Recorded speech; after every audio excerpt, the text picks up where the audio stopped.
Does this work? I don't think so.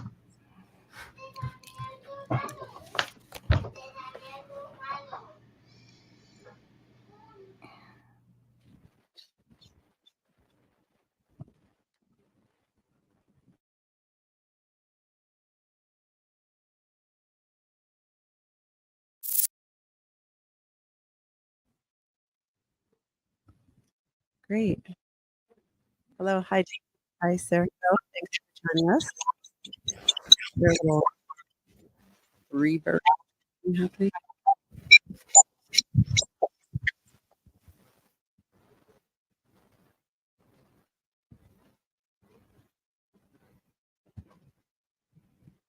Echo.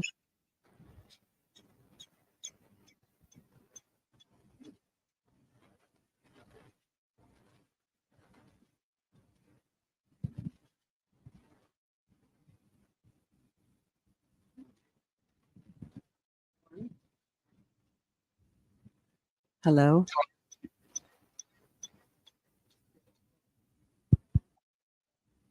No.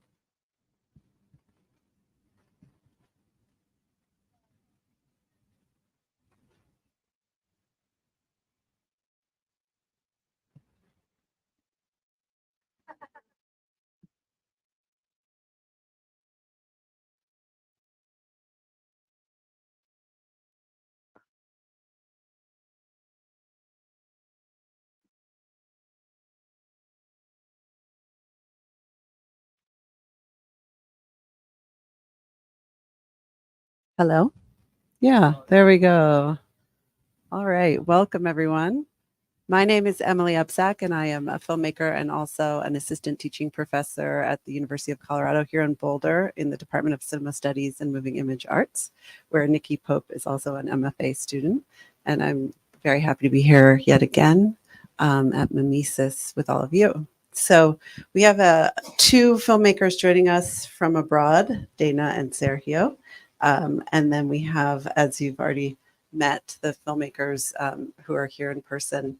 I'll start off with a few questions, and then we have a mic that'll be passed around if you have a question for anyone in here on the stage or remotely. And let's try to make this a full conversation. So I know the last film we saw was a feature, but I think there was a thread throughout the program that's clear and very impactful. So let's start with you, Dana.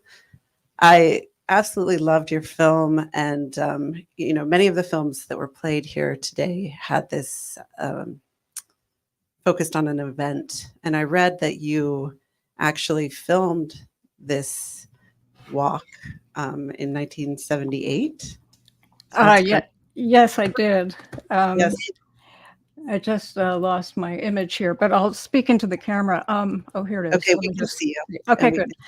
Let me just give a little background on it. In 1978, I was married to a Native American man. We were invited to a pipe ceremony on Alcatraz Island that was going to kick off the longest walk, which was a pilgrimage where 300 or more Native Americans walked across the country of the United States from San Francisco to Washington, D.C. to protest 11 bills that were in front of Congress. And in fact, they succeeded in stopping those bills by doing this walk. So basically my film, so I grabbed my Bolex camera, 2 rolls of Kodachrome film, which amounts to 6 minutes of film.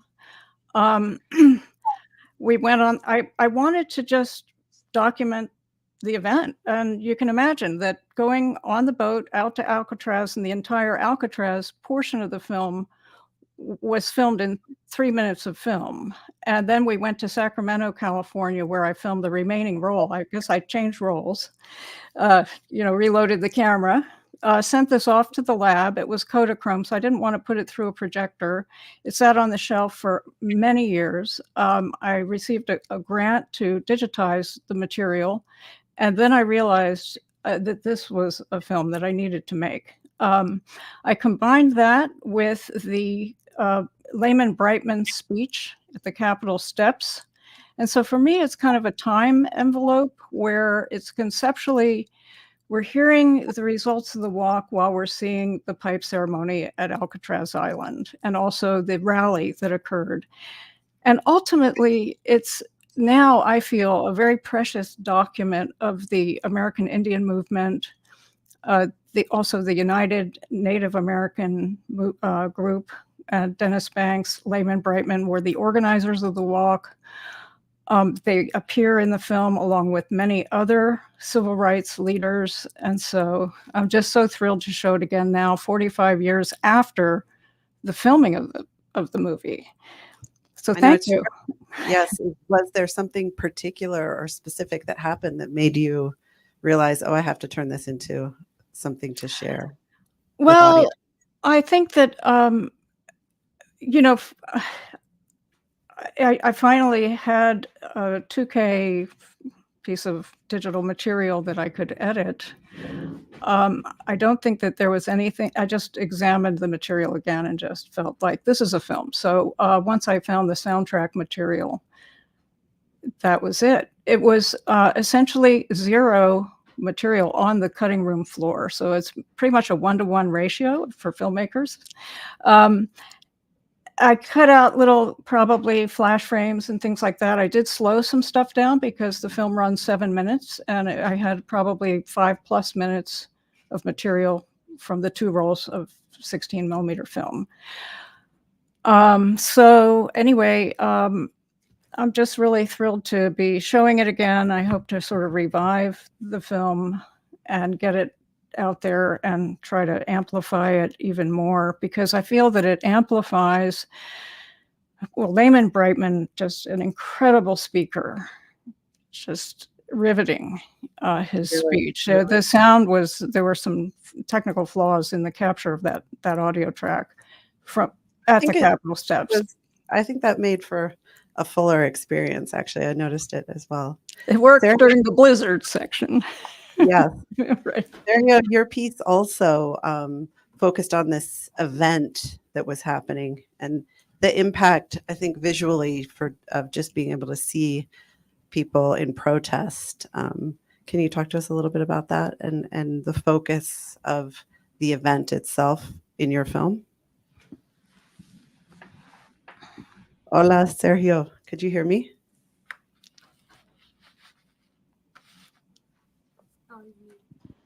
Maybe you're muted. I couldn't. No. You couldn't. Can you repeat the question, please? Yes. Yes. We also have people Mhm. who are fluent in Spanish up here if necessary, right? Yeah. No, I do understand, but Okay. Oh, yes. So, your film, much like Dana's, focused on a protest, an event, a gathering together of people. What motivated you to have us experience the event itself instead of giving us sort of the details through other exposition or interviews or whatnot?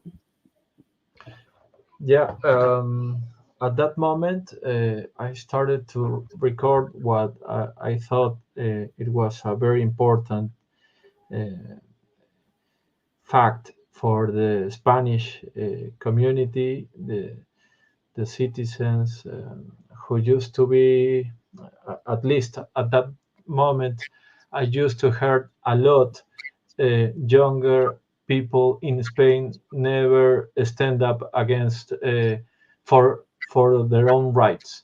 So that moment was very important. It started in Madrid, and I had to be there. I had to hear what they wanted to say. I went with a camera with the sound, but thinking on I want to have to record the best possible material to be in different moments of the day, night, afternoon, daylight, and wanted to be several weeks recording what at that time was at least until now the most important protest against the establishment in Spain for the youngest people. What year was that? And 2011. Mm, and most of the films that appeared about that were more trying to have all of the possible material into the movie to try to explain the what was going on. And my film is not on that, but is actually the approach of the um, people with experience uh, uh, who are trying to give some advice to the youngest people. Yeah, that came. I wanted to have, yeah, I wanted to have that approach and to hear from the elderly people, from the people with a long life, and that's what I in the middle of the protests that we were as a tiny crew attending, we focus on that. We started to record most of the material was on that, and the contrast with very young people standing for the rights, younger people than I was feeling close to them, but not in the same generation. Yes. So, with all of these films, the thread of racial justice, social justice, environmental justice was clear.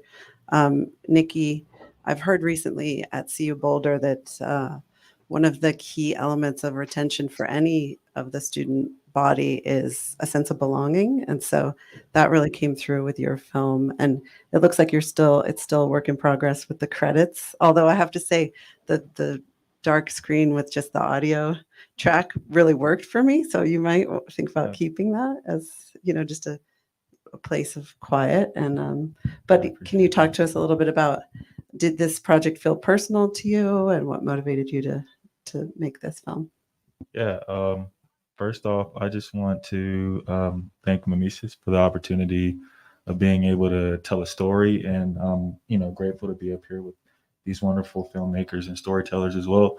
Um, it was personal for me. I've graduated undergraduate from a historically Black college, so coming here was like a total like shift, and um, I came on my visit. I didn't really get to spend a lot of time around campus, but I wasn't really aware of the demographics and like what space I was really going into. And you know, it is a big deal. And being that the center was, recently founded, I just wanted to kind of like, it initially started as me wanting to get voices from each, student that I could get in contact with.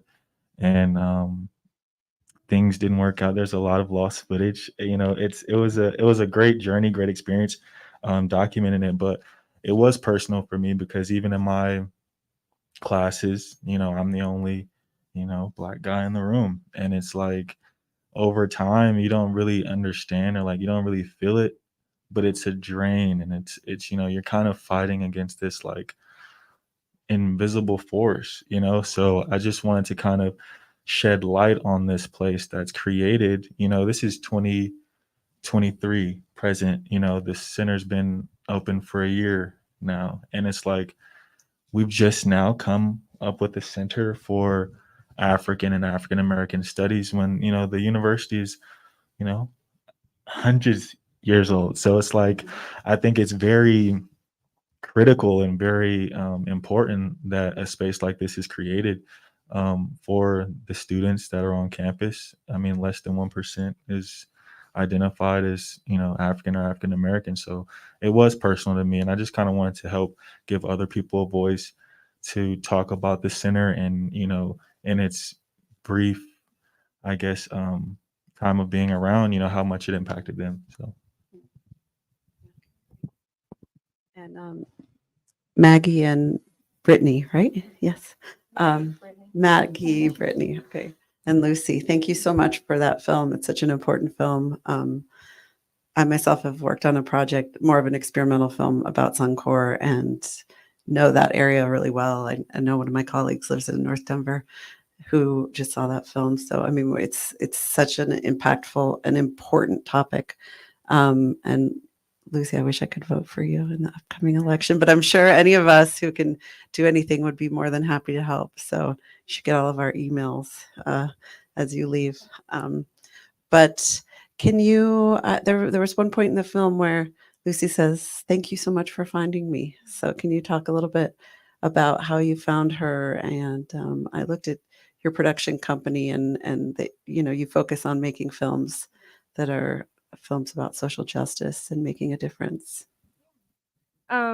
Yeah, so we initially met Lucy through our friend Quinn Antis, who you saw as an expert featured in the film. We were talking to Quinn like spring of 2021 and just asking her how we could more emotionally connect to the issue of climate change, because we both cared about it already. Like, it wasn't a new thing, but we felt like there was this kind of missing link to like really have more passion for it. And Quinn shared that for her, meeting this woman named Lucy Molina is what inspired a lot of empathy for the cause. And she started to tell us about Lucy, everything she's done, and also everything that North Denver was experiencing because of the pollution.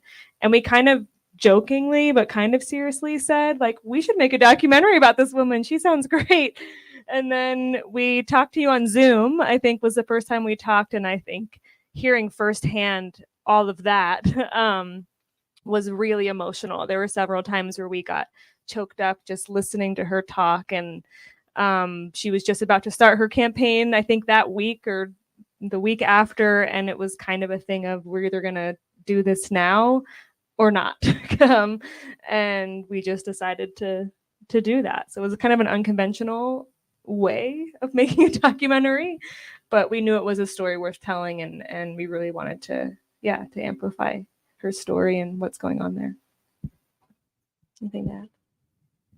Yeah, Lucy just let us follow her around for the next 6 to 8 months. And so, yeah, it was just an amazing experience. Really it's hard to meet Lucy without being extremely inspired by what she's doing, or to see the necessity of it in Commerce City. It was, we didn't have funding. We had a couple cameras and we're just like, here we go. So. Yeah, it is always incredible to realize that we have an oil refinery right in Denver, that it's just right there. And Suncor is a Canadian company, I believe, as well. So let's kick those Canadians out of here. Just kidding. So I noticed, except for Dana, I don't think you had a call to action at the end of your film, but the rest of the films seem to have this call to action. Well, first for you, Dana, was there a reason why it's not necessary to have one, obviously, in a social issue documentary, or nonfiction film, but did you consider anything like that, or No, I think I wanted to keep it pure to the material that I had, the documentary material that I had. And I think that the documentary material actually is a call for action. It could inspire future generations to do so. And also it documents a historical event, which was sort of the end of one era and the start of another in the American Indian movement. There have been successive longest walks that have occurred for different purposes, drug abuse, also environmental issues, and so forth. They've had maybe 6 more of these walks across the country. So no, I didn't feel it was necessary to intervene. I mean, you could say that on the visual track, maybe it's a sort of a cinema verite piece, which it's running in chronological order. It's just capturing with very little manipulation.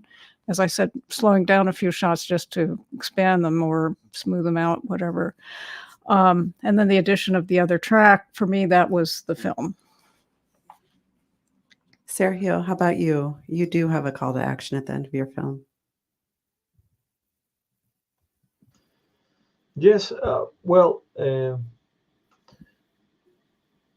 I agree with the protests. Well, I think it was the right moment to appear, and also I wanted to show this to the youngest people.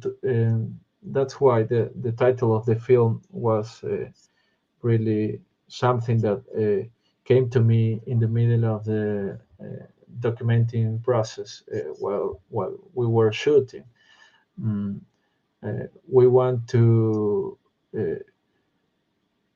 to hear the most experienced people again, the people who are in this world longer than we are, and want to let the youngest hear that now is the moment.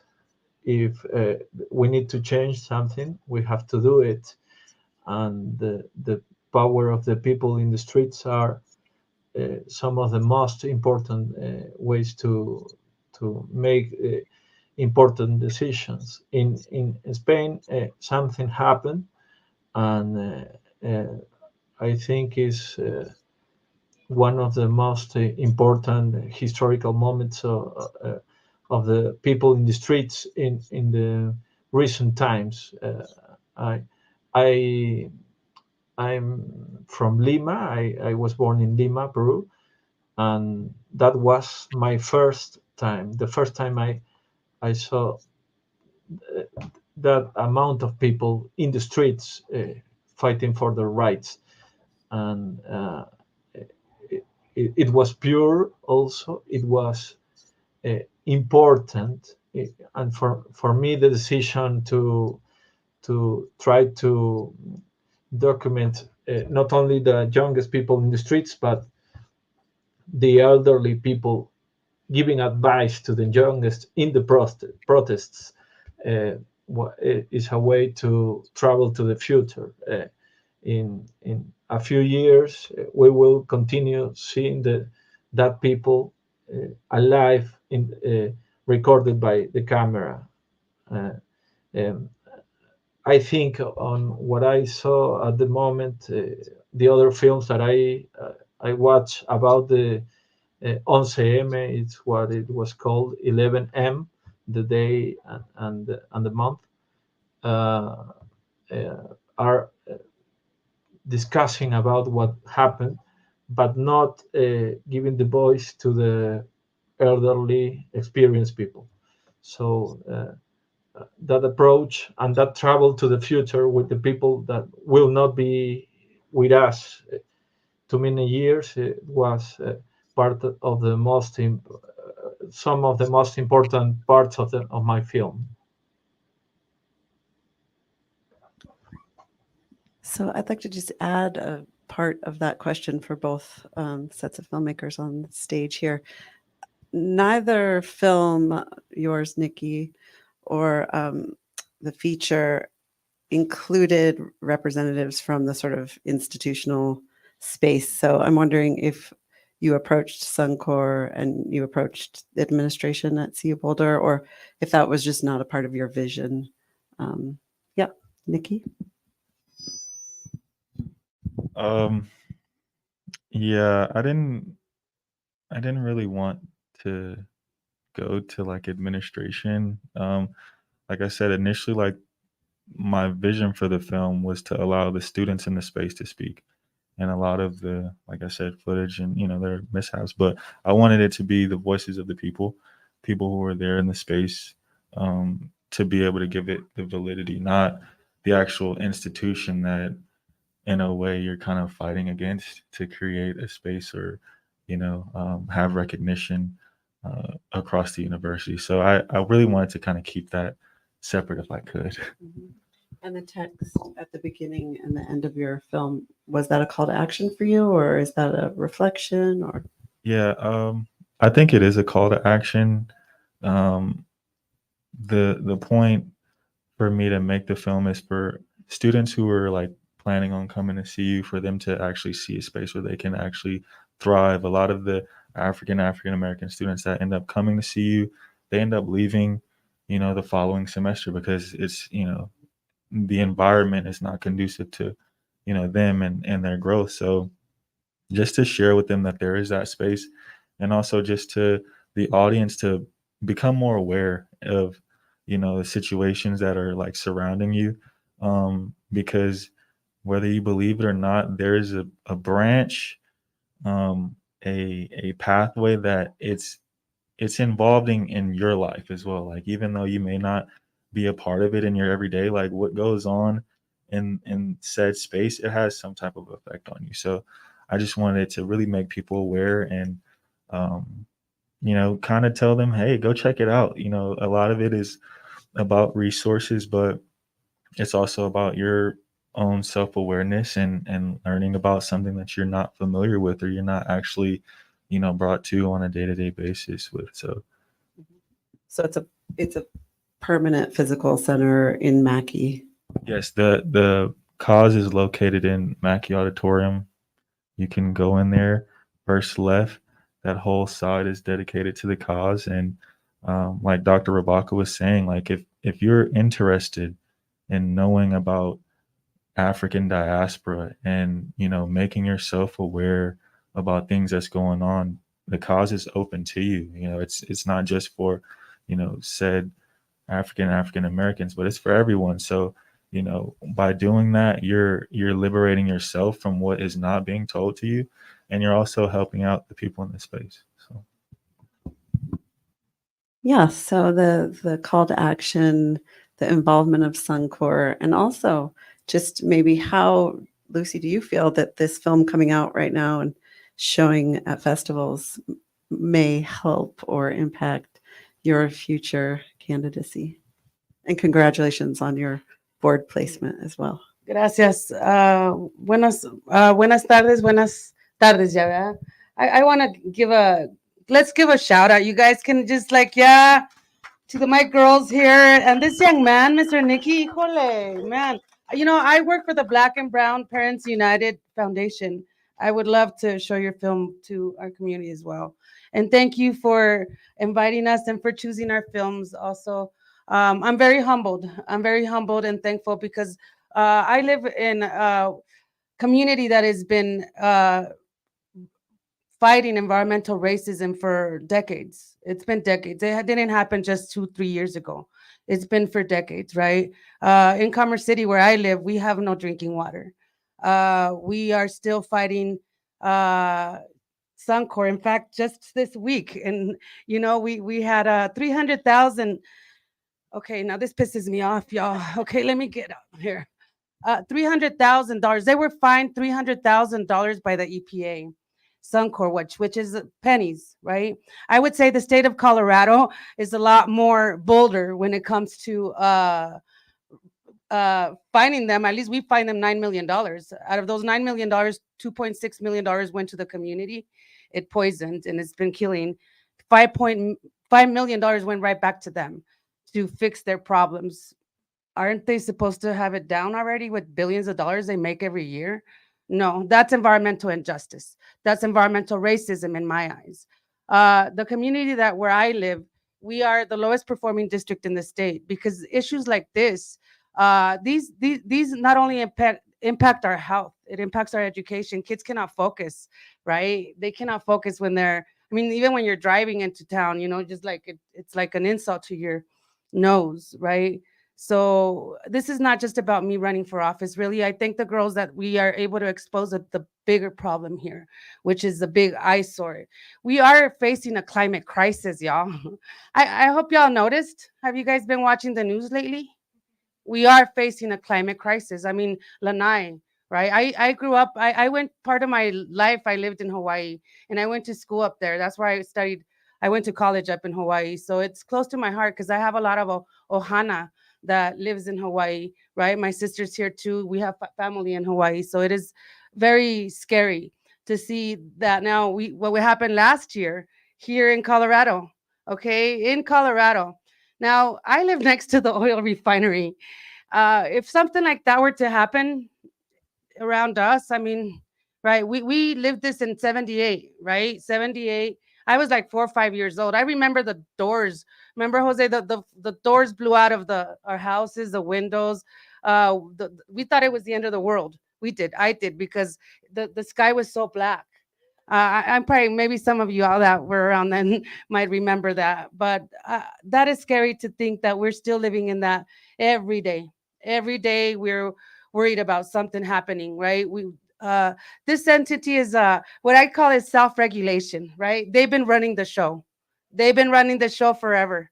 You know, there's the big corps or whatever that are running the show that control some of our leaders, unfortunately, right? So that's why we need to, when we call to action, I do ask everybody to, we need to be aware, right? We need to be aware, first of all, and acknowledge that there is a climate crisis.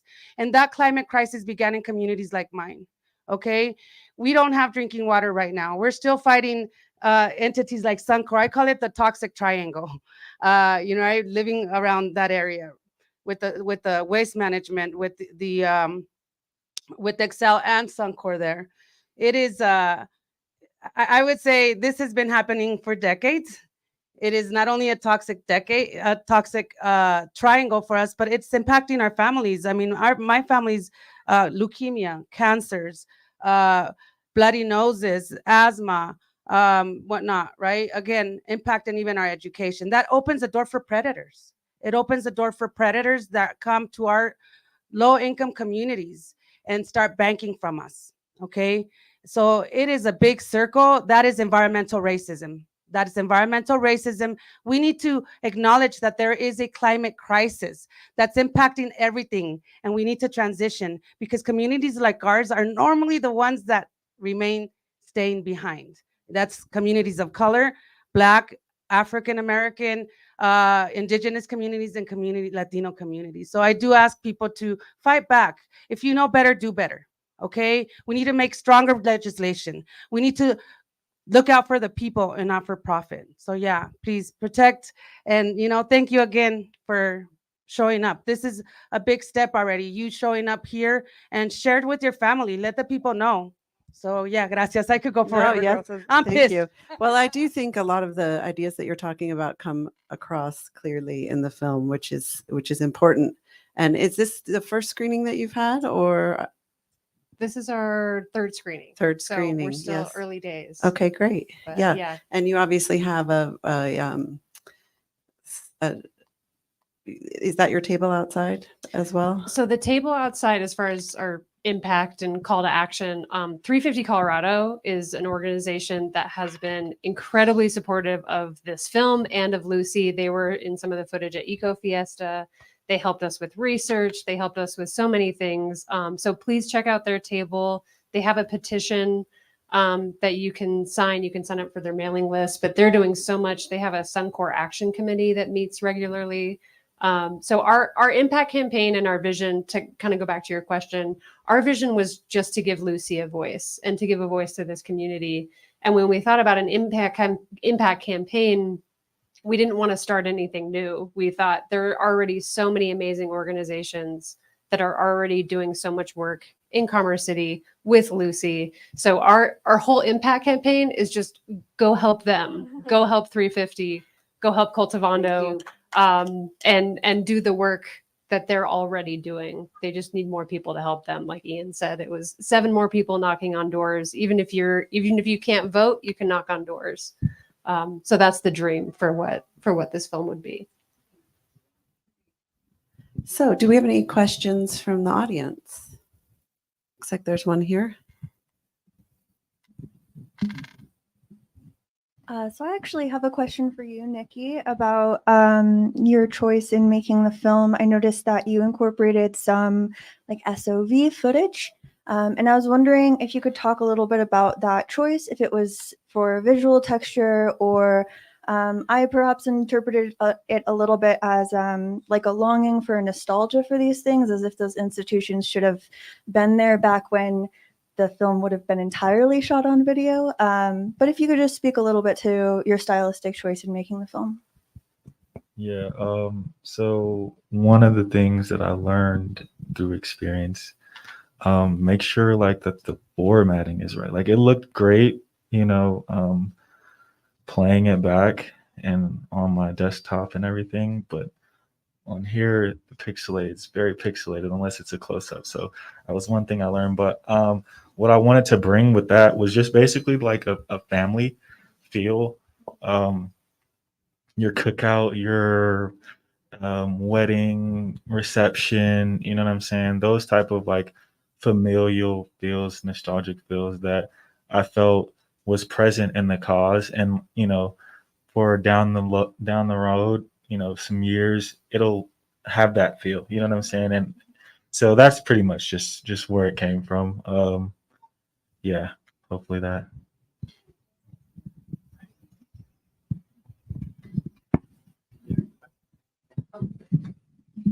I don't like mics. Well, first of all, I just want to say thank you to all of you. It's just great to kind of come and be like you. I'm pissed off, and that's putting it politely. But I just want to say, I really was very glad that Nikki and the other film that you did not include the administration or Suncor. There's no, we had this crazy notion of thinking of balanced reporting, and there is no balanced reporting. And when you watch the regular news and all the other news, is it balanced? Because we're not hearing from you. And I just want to say I think it was it's great not to do that, because I'm relatively new to Colorado. Learning a little bit more about CU Boulder, what's great about it, what's not so great about it, and also just learning more. Driving across from North Carolina almost 2 years ago, I was like, I had been to Colorado many years ago, and but this time driving through, and I was like, what is that haze? And my person was like, what is that horrible smell? So, it's just kind of, people don't know in the last few months, like we're in the middle of a climate disaster for many, many people. But I'm just wondering thoughts about how to move people, and not the people who are directly impacted. We somehow think, okay, we need, the people in those communities need to take responsibility and deal cleaning up the mess in their own community. And I'm always, I have sometimes a bit of culture shock myself being here in Boulder, by the lack of awareness, a lack of empathy, whatever, from lots of people who don't even want to deal with the issues like going on at CU Boulder, and there are many, or with the Suncor refinery. I mean, I say to people, 80216. I mean, I feel like I should write a song, right? Called 80216, the most polluted zip code in the country. Yeah. And people have no friggin', sorry, well, that's a clean version, clue of Suncor and what's going on there, and have lived here for years. So any thoughts about moving?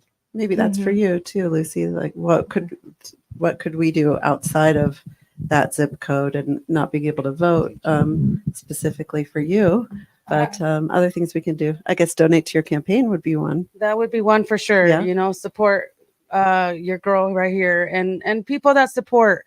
I think all leaders, any leader that is with the same values that are impacting those communities, right? And just so you know, I was just mentioning to Brittany, and I do want to hear from them as well. I'm not going to take all the space because I'm good to talk, was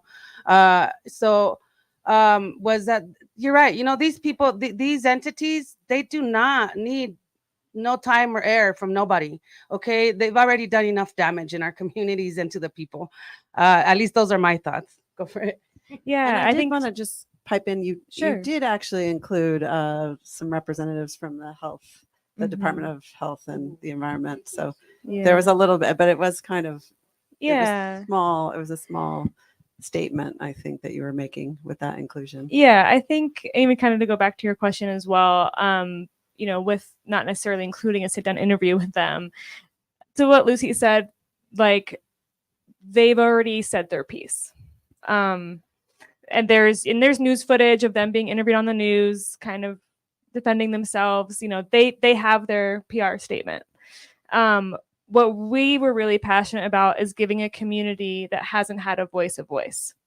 So we could have asked them, but what was more important to us as filmmakers was put a microphone on Lucy, get her voice out there, and get this community represented, because for decades and decades they've been underrepresented. So that was a really big value for us. And I think, to answer your question about how can we inspire people who maybe don't live in Commerce City or aren't affected or seem like they're not affected, I would kind of go back to the theme of what it means to be a good neighbor.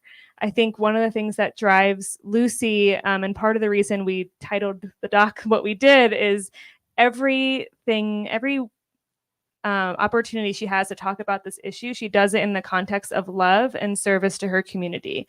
And that's what serves her and has been such a example to us. And I think people are receptive to that. I mean, you see the way she talks to her neighbors, it's warm, it's kind. And that's what I would encourage all of us to do, even if we're thinking about these issues and maybe we know it's important, but we don't really want to take as much action. Think about the people that are being affected. Or if you're trying to educate other people, do it from a lens of love and from a lens of there are real people being affected every day. We all have political opinions. There's policies, there's all that stuff. We forget there's people. And I think that can be the best motivator in helping us take more action on this issue. Well, and I think that warmth comes through. There was definitely a couple very emotional moments in the film. It's hard not to cry a lot of the times that we were together, because it was like, you can't help but care. And we want people to have empathy for the issue and see it from that lens. So I think that can be a big help. Okay, I think we have one more question up there, and then we're going to have to wrap it up. Yeah, I just had a couple of thoughts. I was wondering if Lucy has ever thought of doing a radio program. I think that might be very effective. And I would also recommend a dystopian music festival in Commerce City.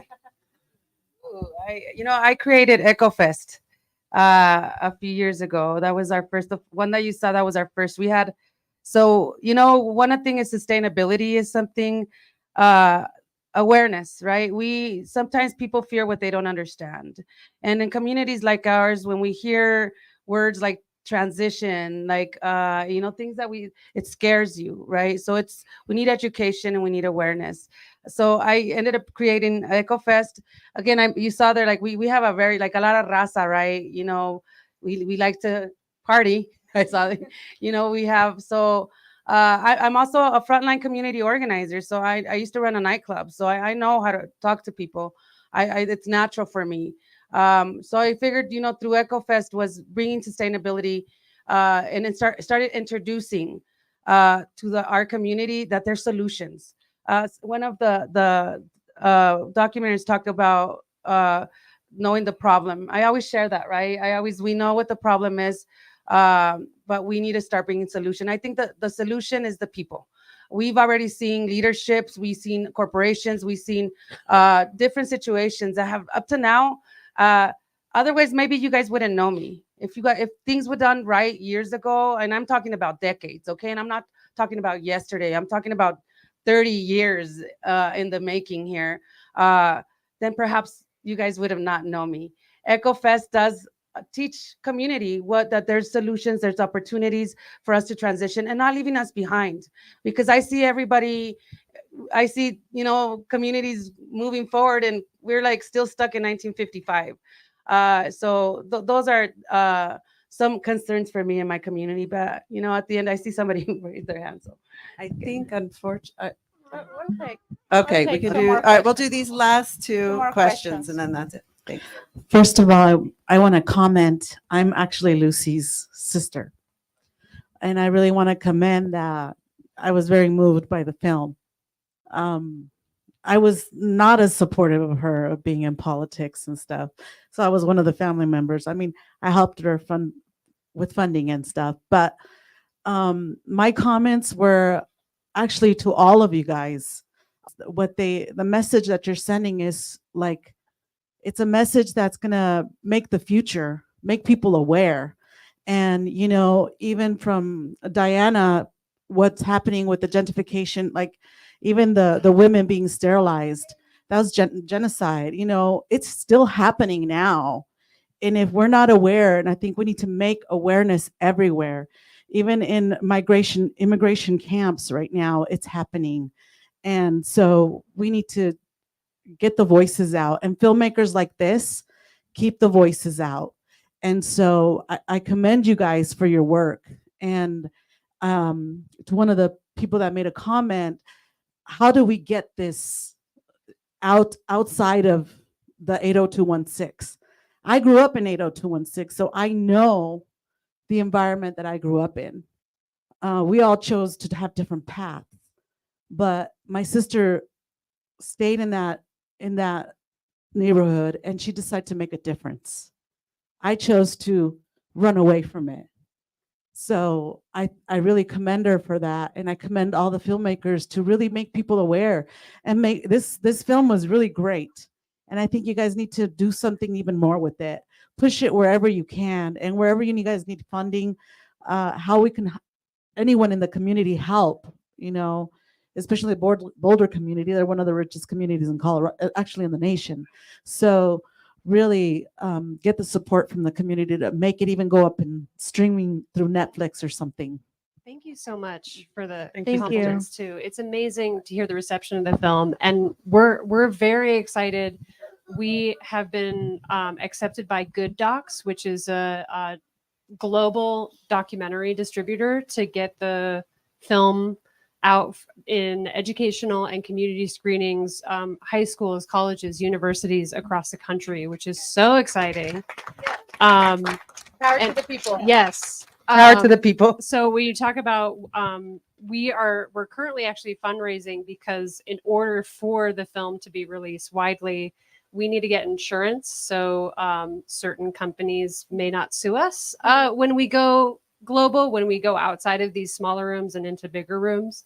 So that's if you go to our website, agoodneighborfilm.com, you can see how you could support the film. So we can get to these. Oh yeah, we'll send out some flyers too, so we can get it, because that's the dream, I think, for all of us as filmmakers, getting these films out so more people can see them. Yeah, I was like watching all of these films. I was like, even just seeing people who are active inspires me to be active. So yeah, that's The only thing I would add is we actually have flyers on 350's table with a QR code that will take you right to our donation page and also our website. I have some on me as well. If you're just like, hey, can I grab one? I can give you a bunch. But yeah, we're hopeful to see where the story keeps going. And if anyone wants to host a screening, we'd love to like if you want to show this to whoever you know, we will travel. We'll do it all. So we're going places here.